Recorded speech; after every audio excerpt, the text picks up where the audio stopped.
Well, good afternoon, everyone. Thank you for coming. My name is Andrew Pinel. For those of you who don't know me, I'm founder of Pinel Advocates, a corporate and commercial law firm in Jersey. I set up the firm in 2010, so 8 years ago.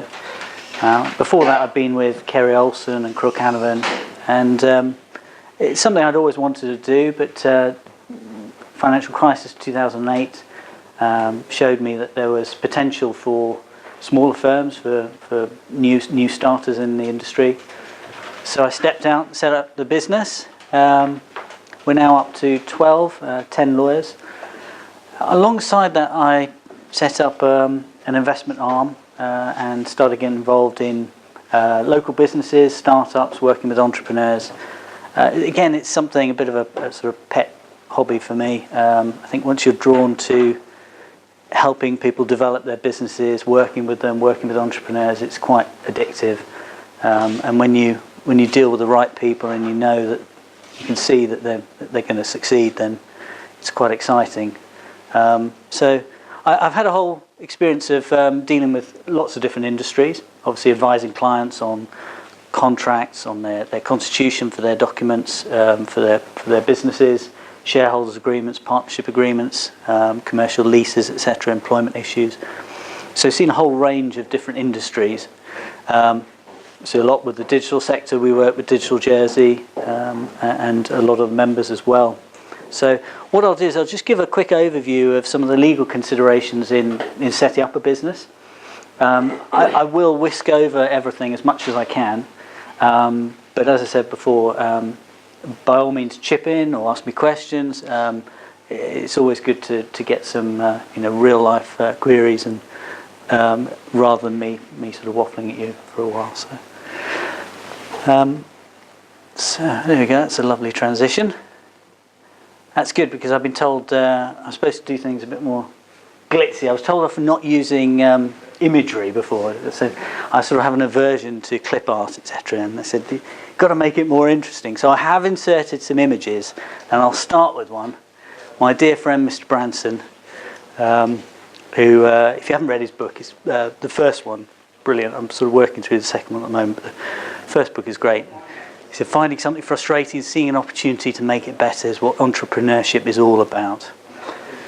That's true. I think a lot of things that Richard Branson did, you sort of pick up when you read his book in terms of setting up a business, focusing on costs, making sure you keep your staff happy, making sure you're retaining them and treating them well. There's some great lessons to learn just from reading his book, but I didn't want to get too serious. So this sort of says it a bit better. Believe in yourself because the rest of us think you're an idiot. And that's pretty much when you set up a business, the challenge you go into. I did it with a mortgage, with a child at the time, and you sort of feel like you are jumping off a cliff. But you have faith in yourself, you'll get through. So in terms of setting up a business, there's a number of different structures you can use. A lot of that will be led by who you are, who you're working with, what you might want to offer your clients, liability. So you may be a sole trader. So if it's just you or you're the sole owner, then that might be a way to set up. You might have a partnership. So partnerships can take different forms, but normally for trading entities, trading businesses, it'll be what we call sort of a common partnership, a general partnership, rather than a limited liability partnership, which is something more used for investment structures. So it'd be more a partnership, as you'd see with law firms or accountants or doctors, dentist practices. But you can have them for all different types of business. A preference is usually for a company. So within the digital sector, usually you'd see a business at a certain size looking at having a company. Incorporation costs are low. Annual maintenance costs are low as well. Can generally be done in-house, and it provides a level of limited liability as well. So that's sort of a key thing in considering.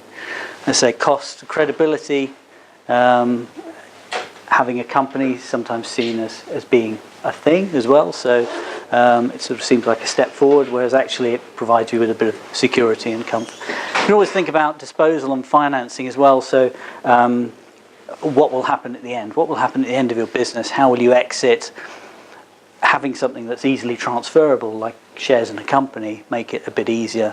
And that's why I'll get onto the documents, but having everything right from the start is a key point. And we see that a lot. We see sometimes that documents aren't put together at the start, legal advice isn't taken at the start. Not saying that it has to be complicated or in-depth or expensive legal advice at the start, but just a little bit to get the structure right, so that when you're looking at the exit, everything's in place and it's manageable. You're not trying to unwind things that have been in place for years and years, perhaps in the wrong way. Financing can have an effect on structure as well. So if you're looking at borrowing, again, sometimes that will feed in. If you're looking at a company structure, they might look for personal guarantees anyway. So generally, with the sort of three types of structure, financing arrangements can be made with most lenders. Before you start, you'll look at things like business plan. You may need that for your applications to the population office if you're looking to employ people who aren't Jersey qualified for working purposes. But you'll need it anyway. It's a good idea. It's a good idea to have it for a year, maybe 2 years, 3 years, 5 years. And that business plan will, of course, change through the life of your business. Business name can be registered with the Jersey Financial Services Commission. From recollection, I think there's a fee of £25 to register a business name. You tend to see that more where you have a sole trader or somebody who doesn't have a company. They might register a business name just for them to feel a little bit of security in terms of their brand. It doesn't provide you with IP, so an intellectual property security, but it does at least stop anyone else registering that name with the Jersey Financial Services Commission or incorporating a company with a similar name. If somebody tried to, the Commission, Financial Services Commission, would come back to you and ask for your permission before they incorporated. You may consider having other shareholders as well. So the more people involved, the better.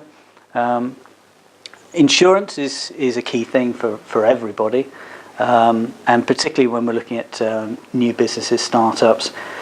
You may have 2 people, 3 people going in together.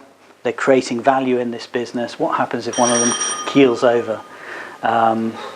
You can have provisions there for one to be able to buy out the other, but practically that can be a real issue. So we tend to look at insurance alongside. We factor that into the documents that we're drafting as lawyers to make sure that insurance ties in nicely with the organisation, so that if something would happen to somebody, then they'd be fully insured. You may also need to think about your existing restrictions or current employment. Restricted covenants are a way of stopping people from setting up new businesses. In Jersey, they're very difficult to look at. There have been a few cases, but not that many. And it's not like the UK. So if you're working as a doctor in Bristol, then you could have a restriction saying, well, you won't work as a doctor in Bristol for a year, 2 years, 3 years following leaving a practice. It's easy because you can work as a doctor in Bath, or you can work as a doctor in Cardiff or wherever. Jersey, obviously Jersey's Jersey. So I think employers and lawyers, employment lawyers, look at restricted covenants with a certain degree of caution and understanding of the Jersey market. People need to work to earn a living, and if you're restricting somebody from their core line, or what they've been trained at, then it's arguable that would be invalid or not enforced by the courts. It's actually a breach of your human rights, etc. So, whilst restricted covenants are used and often used to worry people, to threaten people, they're perhaps not as robust as they would be in, say, the UK. So you may need advice on that, and may need some legal advice before you start. Obviously, there's organisations you need to deal with before starting a business. So Social Security you need to register with. They were very helpful, tend to be very helpful. Population Office, again, likewise. If you're looking at bringing in people who aren't Jersey qualified for work purposes, then you will need to put together a business plan and more of an argument as to why you need them. Sometimes it's then helpful to use a lawyer. We know people within the Population Office, good relationships. We know what they're looking for when you're making those sorts of applications. So that's something where a lawyer can be helpful. Companies registry, for registration of companies, business names, etc. Again, they're very helpful, hands-on with people setting up. Income tax is a simple registration, and actually if you incorporate a company, they'll write to you directly and say, we see you've set up a company, can you let us know what it's doing? Data protection is one many people miss. It's a simple, and obviously it will become even more important with GDPR coming in the next month or so. And that's a simple online registration. I think the annual fee is £50, and you notify them as to the type of data that you're holding and controlling. But that's an important one, and non-registration for that is an offence, so it is something that needs to be done. Sometimes you'll be dealing with other things like liquor licensing if you're dealing with a business that's selling alcohol, but within the digital sector, probably less so. You might be looking at premises, offices. We help a lot of clients with their commercial leases. There's a lot of things that we look at in a lease. Some of the key things are obviously the length, so whether we're looking at exits, break clauses within the lease, and who's having that break clause at what point. You could have a lease or a license. A license is a little bit more fluid in that it's intended to be a license at will, a shorter term occupation of a part of an office floor maybe. But sometimes you'll get things from landlords that are termed to be licenses and actually they are leases because they are exclusive occupation, they have a set term, they have break provisions and monthly payments, etc. So if it becomes to look like it looks like a lease, then it probably is a lease. And the implications of that are just in terms of the tenant's rights and the ability to be thrown out by the landlord, so short of it. Charges, so service charges, etc. Often when you're talking to agents, they they give you the flat rental. Key thing is to look at the service charges behind, get evidence of that. Planning, building consents. If you're looking at any work within the office, typically building control will be required if you're looking at an office space. If it's anything that's trading or having public access, then that's going to be more complicated and to look at fire safety, etc. But even for offices, simple office changes can require building control. They're very helpful with that, and often you don't need architects involved. Simple plans can deal with that. You'll need so personal liability, so employers' insurance and covering the offices as well. So that's something you'll need to cover off. That's not expensive, but if you do have offices, you will need to cover that. And you'll look at the premises as well and look at the restrictions on the premises. So last thing you want to do is take a lease of a property to set up your business and find that actually there's a clause in one of the contracts or the contracts above saying that you can't set up that type of business. Restrictions like that tend to be around noise and music and alcohol and things like that, but worth checking. You may employ people, and employees create a whole another list of tasks you need to do. For employment contracts, for staff handbooks, rules, processes, JACs are very good, and their documents are very good. Obviously lawyers can help you with that as well, but you have to provide an employment contract for every employee. From recollection, it's within 21 days of them starting. You have to provide itemised pay slips unless the employee opts out of that, and obviously you have to cover off things like tax, ITIS, social security contributions. So with those things, again, JACs can be helpful. Social security and the tax department will also talk to you and help you with that. So what I'd say is have those discussions with them early on. Make sure that you're doing things in the right way, because the last thing you want is a tax or social security obligation piling up. And things like employment contracts and pay slips, if you end up in the unfortunate situation of having a dispute with an employee, you can have a dispute around what's happened, maybe their exit, But if you don't have the employment contract right and the pay slip, you're already on the back foot. And if there's a lawyer on the other side, they'll pick up on that. They'll say, well, that's going into the claim. It becomes effectively an automated, they've won on that bit, because if the pay slips aren't provided, the employment contract's wrong, then you're in trouble already. It's not such a big deal as a major dispute, but it puts you on the back foot. You need to check the licensing. So again, this is around if you're employing people who aren't Jersey qualified, you need to make sure that you've got the right licenses. But in short, if you've got Jersey businesses, Population Office will allow you to employ as many locally qualified people as you wish. There won't be an issue with that.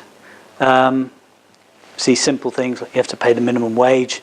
You have to detail holiday leave. That has to be in the contract. Maternity, paternity leave is now a requirement.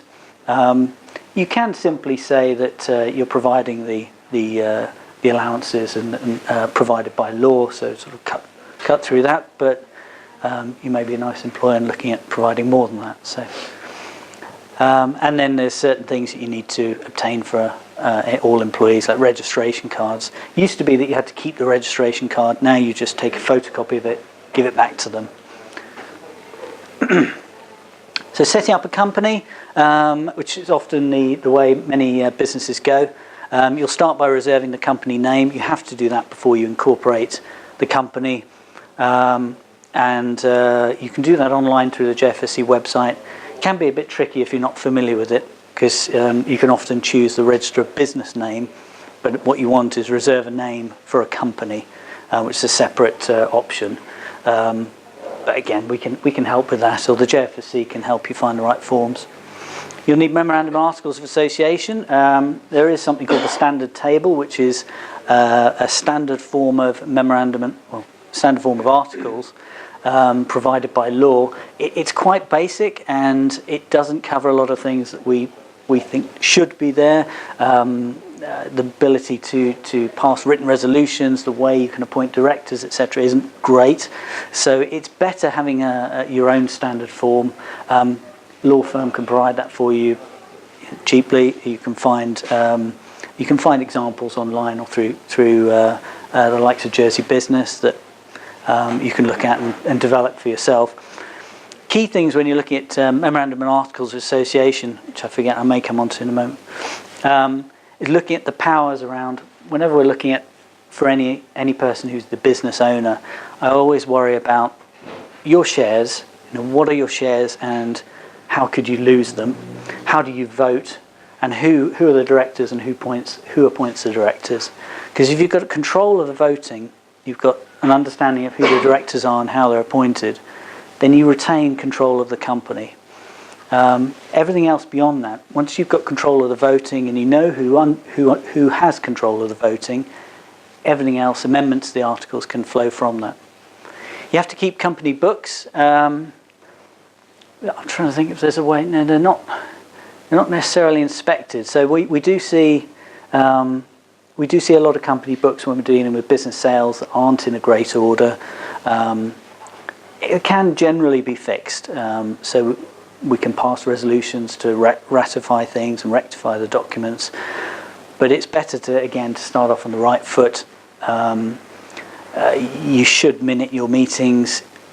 If you're the sole owner of the company, then in practice we do see that people will sort of leave some of that aside. What I would say is that if you are missing things, and lawyers would never tell you to do that, but document the really key things, document the big steps, the really important things, because if you come to sell your company and a lawyer looks at that and says, well, we don't see all these approvals, you'll just spend all the time and money ratifying it later. So you need to understand who's going to keep those company books, who's going to do the admin for them, and also shareholders agreement. Really key with setting up a company, having a shareholders agreement. The shareholders agreement tends to be is almost always a private document between the parties. So that's where you can put a bit more detail that you don't want in the public domain, whereas the articles are filed publicly and accessible to everybody. So the shareholders agreement can cover a whole range of things, but I know I'll come on to that later. So you may be appointed as a director of the company, and there's a number of different duties you need to think about. I won't dwell on those too much, but they're essentially sort of acting in good faith, not doing anything in conflict of interests. That can be a tricky one, particularly when it's smaller businesses. So if you are doing things where your interests are conflicting, so you may be in business with a business partner or a couple of business partners through a company, and the company may be proposing to contract with your wife's, your brother's business. The best thing is just to do some board minutes, just note down that conflict and have your other directors accept it, so that it's noted and accepted that you're contracting with a company that your brother, wife, etc. have an interest in. Other things will come from the articles themselves, the requirements to prepare minutes and accounts, etc. But those are things that probably there's a lot of free information available on those interests. Shareholders agreement is a really key document, and that's one where shareholders agreements, partnership agreements, we tend to see where there are problems. These are lacking. I've seen partnership agreements where they bear no relationship to the partnership that is in existence. So A, B and C were in partnership at the start, B and C have left, D and E have come in. So you've got A, D and E, partnership agreement that bears no relation to what's going on. And then there's a dispute, there's a problem or a proposed sale of the business. You end up with a lot of problems. So shareholders agreements are the same, looking at the company themselves, trying to govern the operation of the business. Again, that goes back to things like voting, management, who's in control, who's making decisions. But you want to cover key things, particularly where you have investors and people who are in there other than to run the business, but looking for a financial reward.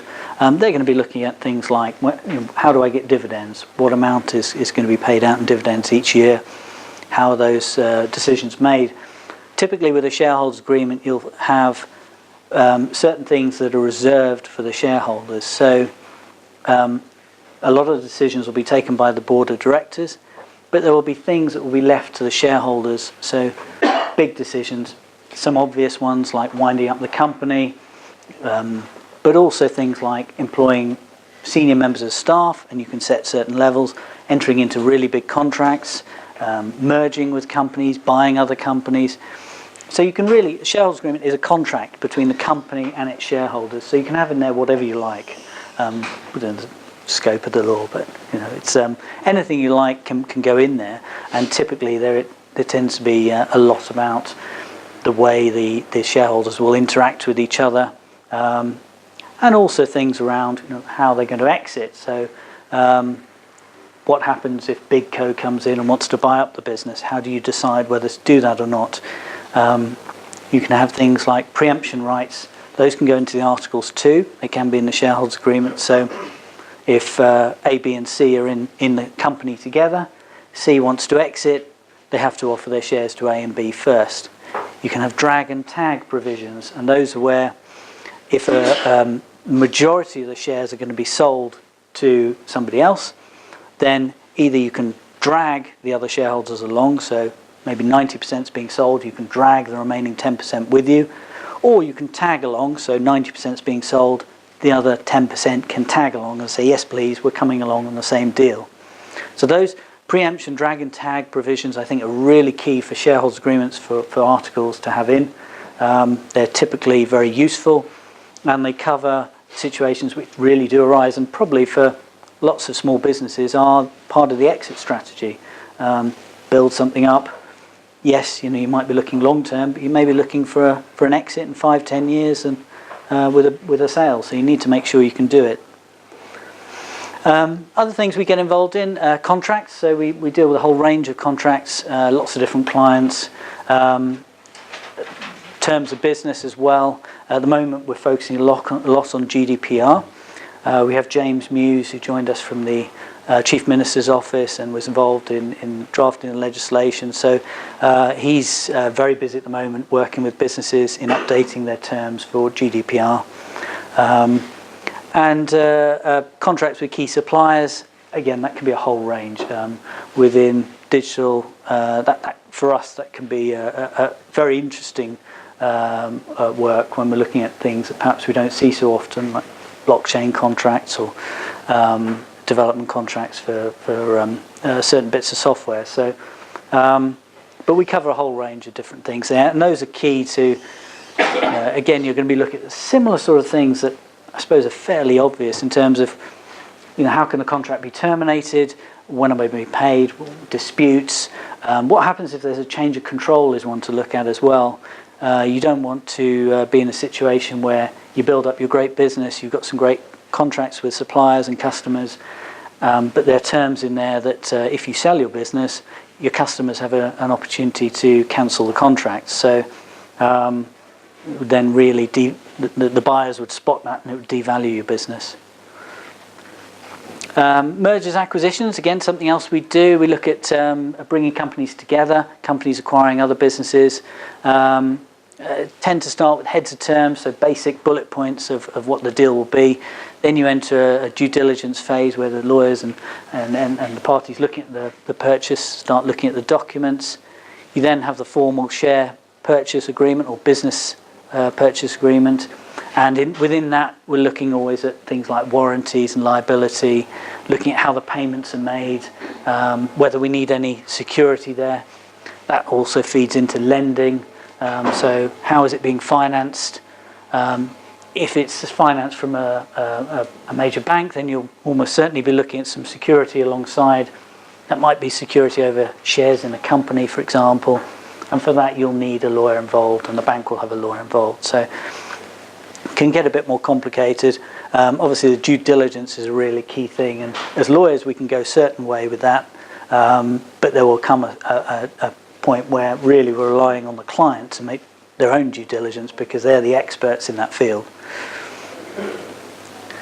There's lots of different help and advice. Obviously, Digital Jersey do a great job.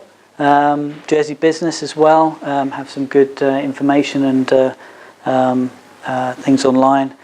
Chamber of Commerce is very good for meeting people, actually. They run a lot of events, and as a new business, Jersey's quite, having done it, Jersey I found easy in that it's a small industry, it's a small place. So when you're setting up, getting word around your business is fairly straightforward to do, as long as you're doing a good job and pleasing people. Professional advisors, obviously lawyers, accountants, etc. There's a whole range of different people who are able to help you in Jersey and working at a very good level. I think certainly within again the digital sector, there are times where we as lawyers have to look outside of Jersey, and when you're looking at very specific expertise, sometimes we have to look to English lawyers as well, who specialise more honed down in a very very acute way, as opposed to Jersey, where we tend to be a little bit more general practitioners. Sweat equity deals, I mean, that's one way. So some businesses will look at that. I mean, we as a law firm do look at that sort of arrangement. I know some accountancy practices as well, and marketing businesses that will look at sweat equity deals. So that's providing services in exchange for some shares in your business, which can be great at the start, obviously when cash is really key. So if you're interested in that sort of thing, I say there's some people that I know, and we get involved in that. And last thing as I whisk through, really, Jersey Small Business Alliance, which I mentioned, 27th of March is an event on Eventbrite, a new organisation, so it may be of use to you. So yeah, there's a lot of people to talk to. I think what you find also in Jersey, say through my investment side, I set up the business and we've started taking investments. You realise there's a lot of people doing really interesting things in Jersey. A lot of entrepreneurs, a lot of people looking to set up their own businesses or have set up their own businesses. And you find it quite surprising how many times those sorts of conversations come up. I had a conversation not too long ago with a chap who was just talking about business, all sort of fairly normal. Then at the end, he sort of cottoned on to the investment side. Started talking about an investment business he set up. Absolutely brilliant entrepreneurial idea, but sort of out of nowhere. And you could actually see in the chap a sort of change, from his day job into this idea, and I could really see the potential in it. So there's a lot of people, I think, who are looking at that. And I think the current climate, post 2008, and the finance industry opportunities changing. I think there are a lot of people looking at what they can do, how they can develop their own businesses and grow them. So, let's say, very quick whisk through. I'm very happy to talk about other things as well, and talk about specific issues around shareholders agreements, etc. I was told to put in some more clip art, so there we go. There's Mr. Branson again. If you follow your dreams, spend your life doing what brings you joy, you're more likely to find success. Good old Richard. Or, if it doesn't, ambition, the journey of 1,000 miles sometimes ends very, very badly. Hopefully not. Actually, this is from a company called despair.com, which is, they do a sort of reversal of the typical, appeals to my black humour, but anyway, there you go. So, yes, that's about me, really. But if there's anything particularly you want to talk about, or any questions, then by all means fire away. And we have representatives from Jersey Business here as well. I think who's got any Jersey business. Absolutely. Okay. I've got a question. Yes.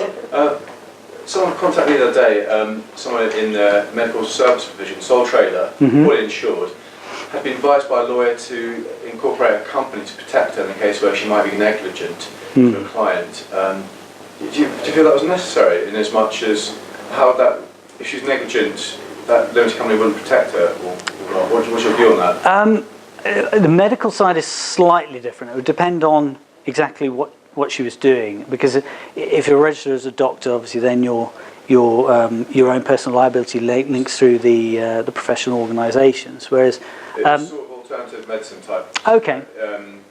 And medicines provision, yeah. I'd agree with that, to be honest. Wherever you can have a company, wherever you can limit your liability, you're going to limit your risk. Right. So that person, if she's trading on her own, providing that alternative therapy, if she does her thing and gives somebody a back problem, then they may sue her, and they will sue her personally. And if she has to pay them £1 million for the terrible back injury, that's against her personally. It can come against her house, etc. So you put a company in place, the company employs the lady provides the service, the client ends up injured, they can sue the company's provided the lady, but she's an employee. If the company has no more money, then that's the end of it. Now, she'll have insurance, you would hope, that will sit alongside, but there wouldn't then be the personal liability that would come back to her. So I think that probably would be the right advice, yeah. Oh, in as much as I thought the company wouldn't protect her in that respect. If she's negligent as an employee, she then becomes personally liable and then negates that kind of limited protection. No. So okay. She would be an agent of the company. Sure. So the company would be negligent. Right. I mean, the personal liability in terms of employees only really extends, other than for directors. There's certain provisions for directors in terms of wrongful trading. So that's when you're insolvent, or you should have known that you were insolvent, or fraud or criminal actions. Yeah. But negligence, no. Negligence will go against you, but you as an employee of the company. See, if you're a professional. So if you're registered with a profession, a lawyer, an accountant, a doctor, then those actions, that negligence, can have an effect, and it can form part of disciplinary processes against you. So you can end up with a personal problem. Sure. The only thing would be that if you then look at where you have companies, there can often be personal guarantees. So personal guarantees tend to be around leases and bank accounts, overdrafts. So in that situation, if lady had a company, She might be fine, but if she's then sued for the £1 million by the client, the company goes under. She might be a guarantor on the lease, and there might be a couple £100,000 to pay, or 50,000, whatever, on the lease. She might be a guarantor on the bank account as well, on the overdraft, and she'll have to pay that back personally. So could come back against her where there are guarantees. On the other side of that, why wouldn't professional liability insurance be enough? So why wouldn't... If she didn't have a company, but she just had... I see. Well, hopefully it would be. Hopefully it would be. But insurers are canny. it's just the fact that insurers generally Absolutely find every possible method to not pay out. I wouldn't. I mean, the insurance market. There's some lovely people in insurance. Yeah, but that's the worry. That's the worry. That if she's trading on her own and she has her professional insurer's liability, she's fine if it pays out. But if it goes beyond, if she's covered for £500,000, £1 million, and the person sues her for £2 million, then she's in trouble. Or if the insurer doesn't stand behind her because they say, you didn't notify us in the right way, you didn't do the right things, you hid it, you didn't. They will look at the processes, and it's very complicated. And of course they'll have legal advisors involved acting for them, the insurers, when they're dealing with that. So it becomes quite difficult for the insured party. Could you set a limit as to your liability in your terms of business, which the client signs at the beginning? You can. There are restrictions on that for certain businesses, lawyers. So we have set thresholds. I think for lawyers it's 2 million. We can't put our liability below 2 million. But yes, you can do that. There would still be, depending on what the claim was for, there's still potential for a claim to be brought if it's something that is fraudulent, or if it's outside of the where I've talked about those personal arrangements.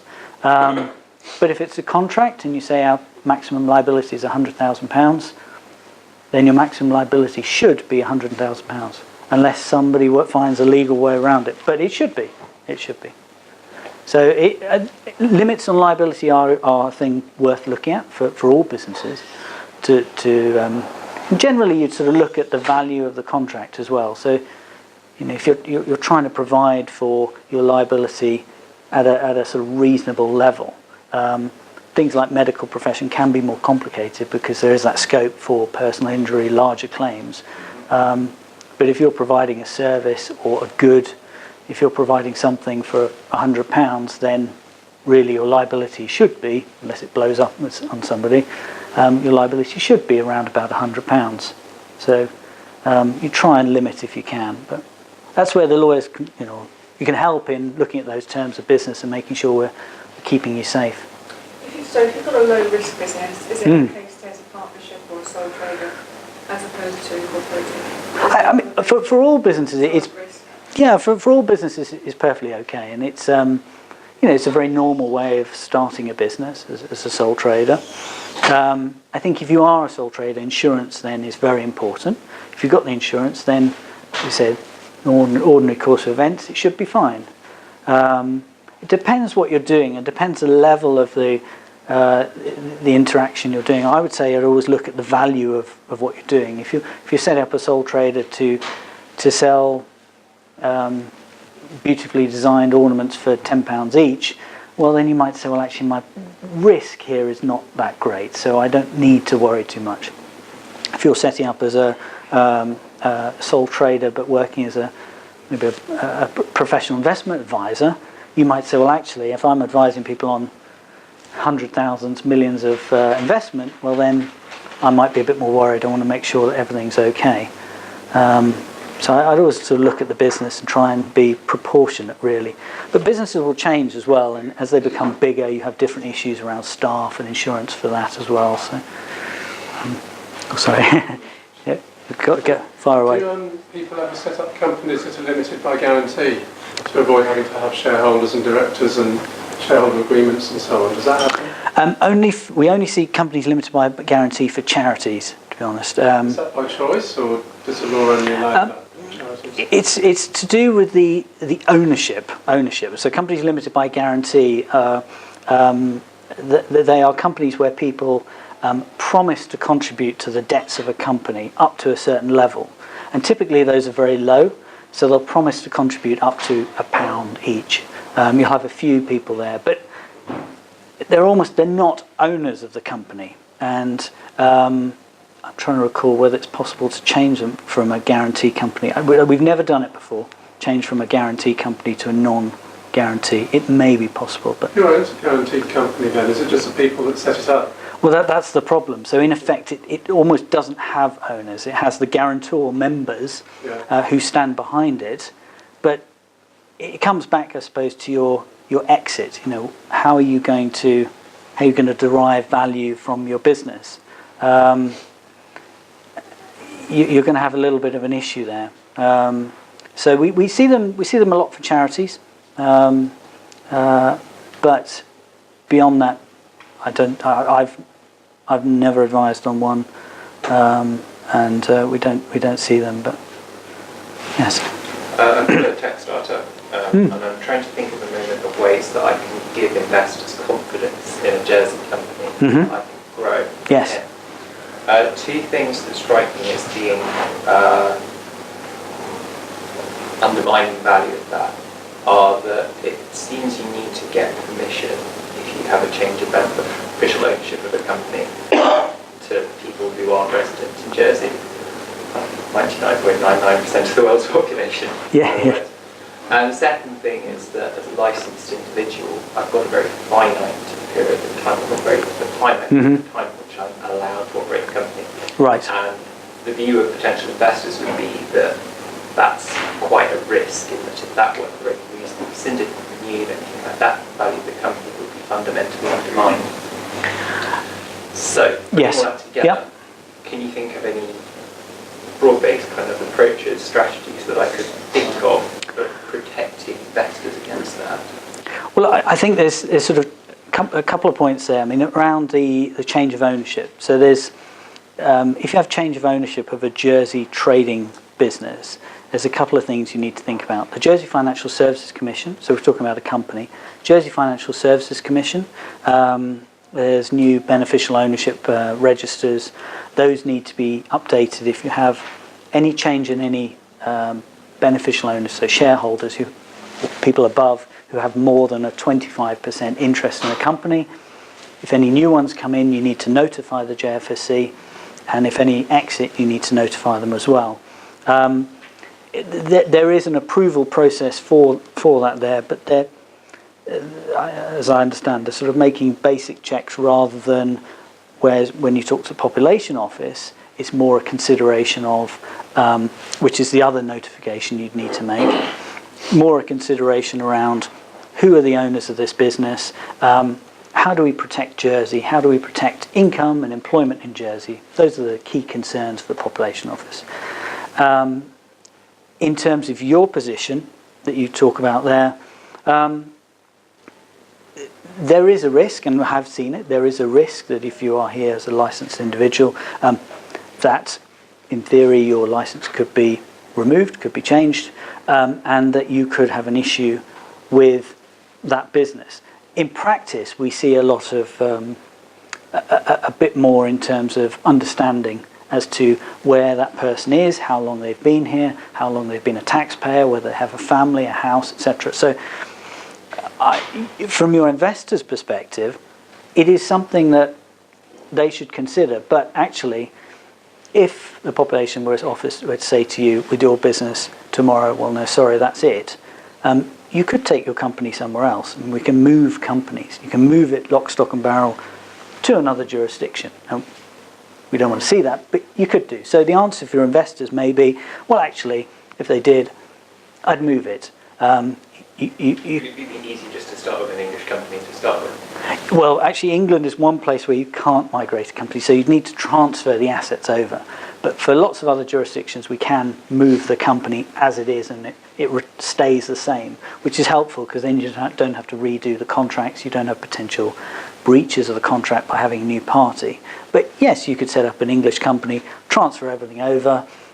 You might do that by making the English company the owner of the Jersey one, and then winding it up and passing everything up. But it is a hassle, and it is an issue.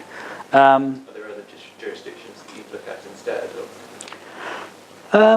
Well, I suppose it depends on your business and where you're marketing, what your investors are looking for. I mean, one thing with Jersey is that we are a very regulated jurisdiction. So, when investors are looking here, and even when we're looking at trading companies, the companies are approved, authorised, established by the Jersey Financial Services Commission, a regulator that has a good standing in a jurisdiction that is very well ranked in terms of the inter-regulator cooperation.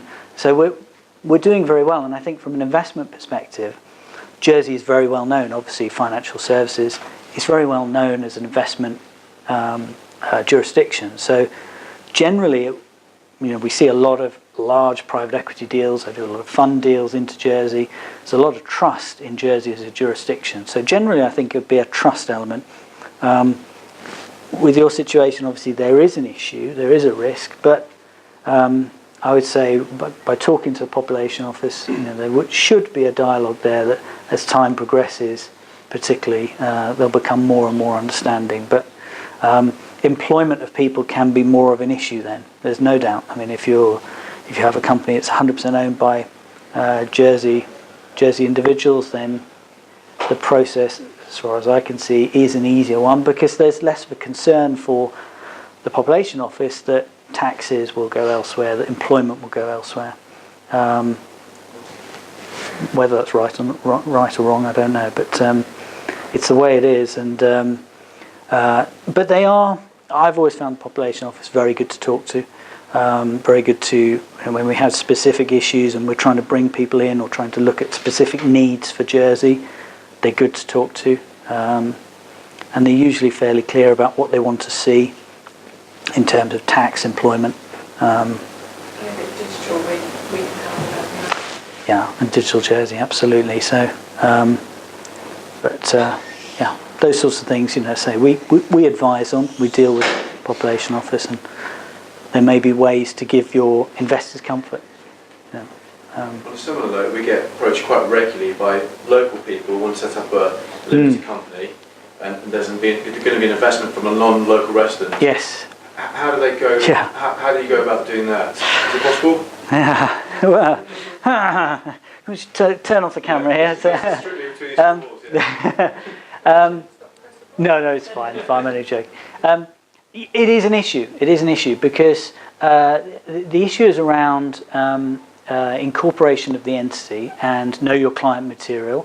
And so if a Jersey resident wants to incorporate a company today, they go down to the JFSC, they take their passport and utility bills and a cheque, and they incorporate the company. And the JFSC have comfort because they've walked in, they check the ID, they make a note, and they've met the person. Now, as part of the process, there are disclosures there as to whether you're going to be transferring those shares in the near future, and I think the period is something like 6 months. You say, I've got no intention to transfer the shares to anyone else. So in order to set up a company and then transfer shares to somebody outside of Jersey, you'd have to lie to the JFSC, which is not a good idea, or engage with a trust company. And the moment you engage with a trust company, brilliant as they all are, the fees will be much higher. I mean, sort of £2,000, £3,000, £4,000, £5,000 for a simple incorporation. And actually, lots of them don't want to talk about that sort of work, and it is an issue we've seen. Yeah. We've set up businesses in Jersey for big international organisations looking to set up in Jersey and have a trading presence. And you have that first step of set up the company, but of course they need a trust company. But the trust companies don't want to do it because they know that the moment the company's set up and they've got a property and they've got some employees, they'll take the administration in-house, which is fine and perfectly legal, and they're able to do that. So trust companies don't want to do it. The JFSC won't let you do it. You end up with a bit of a problem. So I think in those situations, lots of people would incorporate and then transfer shares maybe after 6 months. Or yeah, I didn't realise it was 6 months. Yeah. Thanks for clarifying. There is also now, of course, there's a beneficial ownership notification, so you have to tell the JFSC about the ownership, and then have to upload passports, utility bills to show them you have those. So there may be questions that arise from that. You kind of have a stock of incorporated companies that have matured, as it were, that are older than 6 months. No, not really. It used to be the thing we had shelf companies. Probably when I first started work as a lawyer, we had shelf companies, and we'd have them ready, set up to give to clients when they came in, to avoid the period of waiting for the JFSC to get them up and going. No, lawyers wouldn't be able to do that. Trust companies wouldn't be able to do that because of the risks around it. The fact that they could be used to help people who don't want to provide KYC documents. So it is something. It's a gap. It's a slight problem in the system. But the JFSC, I think, would say talk to a trust company, which is. I guess that regulation completely blocks the prospect of Jersey ever having like crowdfunding, which is what most startups in the rest of the world use. Well, crowdfunding has some other issues as well around around funds and funds regulation. The online promotion, the promotion of these investments would be looked at as a regulated activity of itself. So, and by the nature of crowdfunding, you're looking at lower level investment. You're looking at small amounts that people are putting in. So you're targeting the man or lady on the street, and that's the person that the Commission has always put at the forefront of the mind, and they are required to put at the forefront of their mind by their arrangements with the other regulators. So they don't have much leniency in moving the regulation and in trying to help those sorts of things, even if they wanted to. And I don't know their view, but they're always looking to. I think there are people there who are looking to encourage business, but they are restricted. So those sorts of things are very interesting, and unfortunately they're not in the short term for Jersey. But also you have things like EIS schemes in the UK, which can help as well. So we don't have those here, so it's a shame. But there's no way of taking advantage of that with Jersey links. There is, but it's sort of a flow through. So you'd have to have your UK entity, and we do see it. We do see sort of investment groups looking at having Jersey businesses, but then having a UK entity as well to look at EIS investment. So you can have the two together, but then you add an extra layer of cost, and always you'd be worried. I'd always be worried that Jersey, compared to the UK, is a lower tax jurisdiction. It is, we don't have corporation tax, so you want to make sure that you're resident here, your business, your company needs to be here. So if you have a presence in the UK, you always need to then get the tax advice, make sure that you're not spoiling that and finding that everything is going to be taxed in the UK. Yeah. If you have a company and you want to be very ethical and very transparent in terms of your approach to tax, then that's probably not the way forward, but a more complicated way. With the crowdfunding situation, just explain then, is it a case then if you were to offer crowdfunding in a way that you'd offer a product or service that doesn't amount to the same form of investment? So a lot of Kickstarters and Indiegogos and stuff offer services and products which is, I guess, separate entirely from actual investment. Yes. So I suppose you're talking there about some of the things through Kickstarter are effectively they're sales of products. Yes, they're things. So it's buy our whatever and get it at a discount rate, or get 6 of them, or and that is different. And in effect, you could do that. And I suppose in a way through some of the voucher websites, the Quidsins and JT Rewards, etc., you do see a sort of a similar version of that in terms of products. When you talk about investment, any kind of investment, then your starting point is you need a prospectus, which is a document which you have to produce, has to have certain warnings, needs approval from the JFSC. So once you get into an investment that's offered to the public, which is sort of circulated, put out there, then it involves the JFSC, and they'll look closely at who's it going to, is there a risk for them, do we need to worry? Is there a regulatory concern? Is there a risk for Jersey or reputational issues, that sort of thing? What's the difference between that and a PLC then? Obviously, the whole purpose of a PLC is that when you're offering effectively investment publicly, but you have to go through obviously stock exchanges and everything else. But is that why it's? I guess that's why it's probably regulated to that point. But. Well, a PLC is any Jersey company. So PLC, a public company, is any Jersey company that has more than 30 shareholders, unless the registrar allows you to remain a private company. So that's just a tipping point in terms of shareholders. But once you get to that point, if you're offering it, then you need a prospectus, and it talks about whether you're offering to a restricted circle of people, which is no more than 50, and so it has to be sort of very direct, and you have to keep a log and make sure that you're doing it right to not then need a prospectus. So once you start reaching that point, you may as well have a prospectus, and then you can offer it more widely.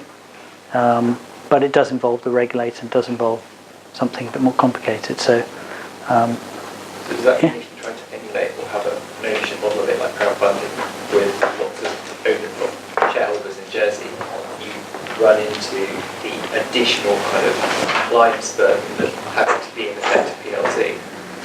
I think, I suppose you could always look at the situation, the the exact situation, and see how many people you have, how they're coming in, whether there's a route through it.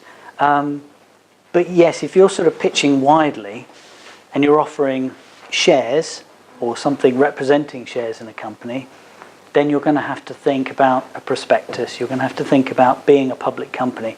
Public company is any company that has more than 30 shareholders. Once you're public, there are further obligations in terms of reporting audited accounts, exactly. So that's the biggest cost, biggest problem. So it takes you into a different place. But if you're getting to a point where you have 30 shareholders, you're probably becoming a bit more substantial anyway. So the vast majority of crowdfunding companies in the UK would be private limited companies below the audit exempt, without any of those kind of complications, barriers, and costs. But they won't tend to be offering shareholdings, I don't think.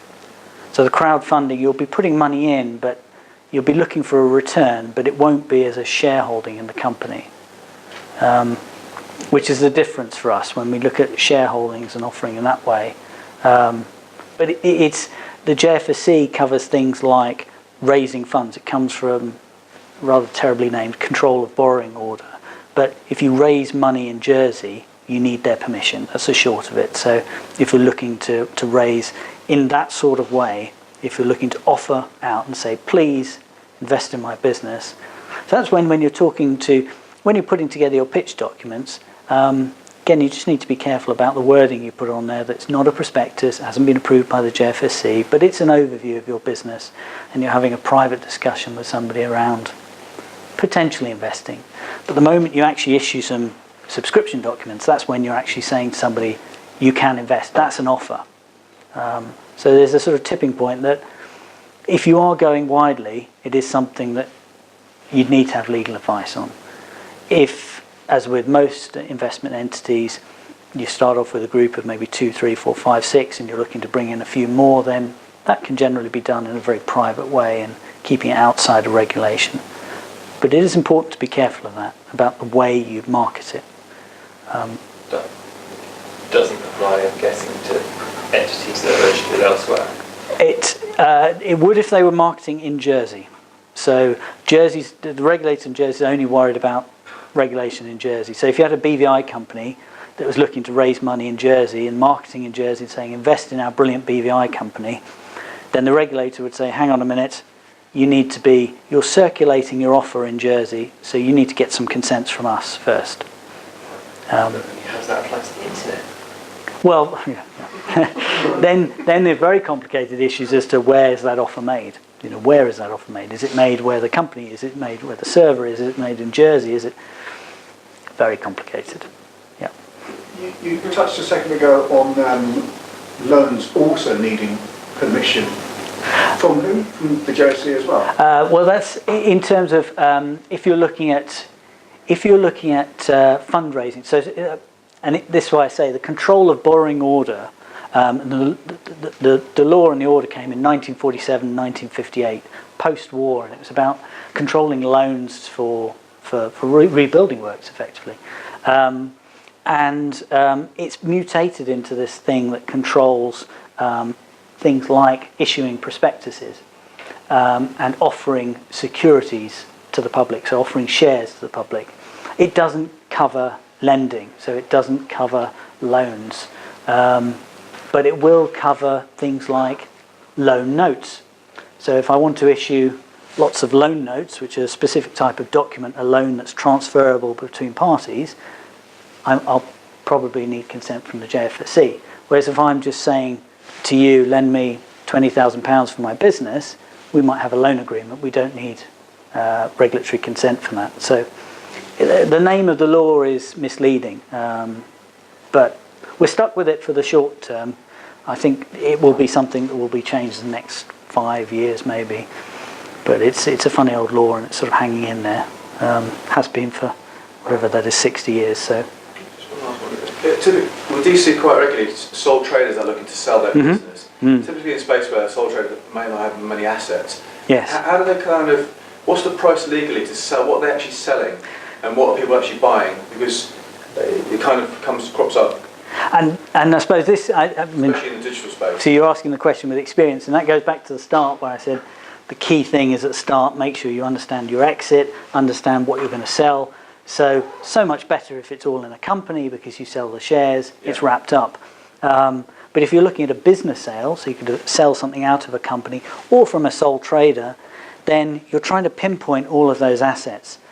And sometimes that can be complicated. So you'll be listing everything. So you'll be saying, okay, well, you're trading in this sphere. What are all of the things that you need to do your business? And key things are going to be your client lists, your databases, your software. You might have your lease that you're assigning over. You might have employees that you're going to transfer over as well. But you've got to pick them all out one by one and move them over, sort of manually moving them over. So every employee's contract has to be updated. All the client contracts have to be updated. Your lease has to move over. So legally, it's a lot more work than being able to transfer shares in a company.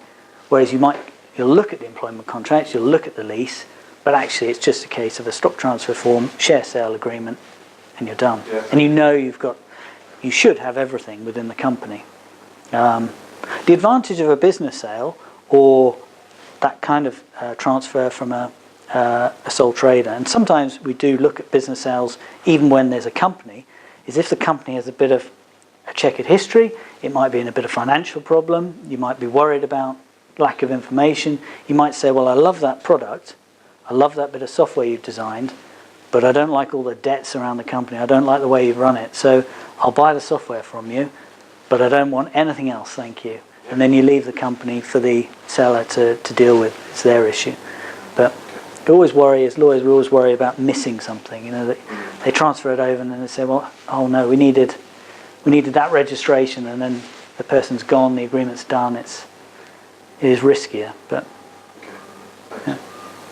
If you were to accumulate all the questions I've asked you, the general theme there, kind of off-island ownership and link, how likely do you see it being that any of those things are going to change in the very immediate future? Definitely not in the very immediate future with the elections coming up. After that, who knows? I mean, we saw post the last elections there was an immediate stall, an immediate change in the population office policy, and it took a while, probably 6 months, 12 months, for it to sort of get back to running as normal. So it will just depend on who comes in, you know, in terms of who's dealing with that, who's the minister who's dealing with the population office consents, for example, whether there'll be any change in that. But immediate future, nothing will change for definite. Post-elections, who knows? But Andrew, people who don't know me, I set up Colligo 6 years ago, and that's just a fantastic checklist of everything you need to do, and actually we did all of that, almost every single thing on those slides, and it sets us up fantastically for the 2 rounds of investment that we got. You know, and if you do it at some point you think you're over-engineering it, but you're not when it comes to getting another round of investment or a sale or something. Just two things I wanted to say. An easy one is another source of information is the IOD. Oh yes, yeah, really useful. Templates for contracts fair and another resource to go to. One thing you didn't mention, and I think it's a whole nother workshop almost, is share options for staff. Yes. And that is incredibly difficult to create in Jersey. It is. And was something that frustrated the heck out of us. Needs an enormous amount of thought. It's a great way of motivating staff, but to be honest, sometimes we look back and went, oh my God, why the hell did we give that person so many shares that are worth now so much money? Yes. You know, so it's a lot of thought, but the legals around it, as you well know, are Jersey's not sympathetic to that. No, and again, you tend to need to involve a third party, normally a trust company, to manage the employee benefit scheme. So that adds another level of cost. And you need that in most corporate or normal jurisdictions? Well, it's more about, it's trying to, if you're looking at, if you have your company and you want to give 10-20% to employees, then you can give them shares direct. You can give them shares direct, but then you end up with 30-40 shareholders, public company. But aside from that, you've got your employees involved in the shareholding, having votes, etc. You might want to give them a share of the profit. You might want to make them feel involved. But when they leave and they go to a competitor, you probably want to take those shares back. And if they're shareholders, that's tricky. Until they're actually removed from the share register, they're still shareholders. Whereas if you have an employee benefit scheme, a trust, you can do that easier because all of the shares are registered in the name of Blogs Trustees Limited, and the trustee will do it for you. So you say, so-and-so is left to go to a competitor, they are a bad leaver, so we're going to pay them that amount, but that's all they're getting. And it's nice and easy. Personal tax liability, you know, in the UK isn't actually as attractive as it might first look. Yeah, absolutely.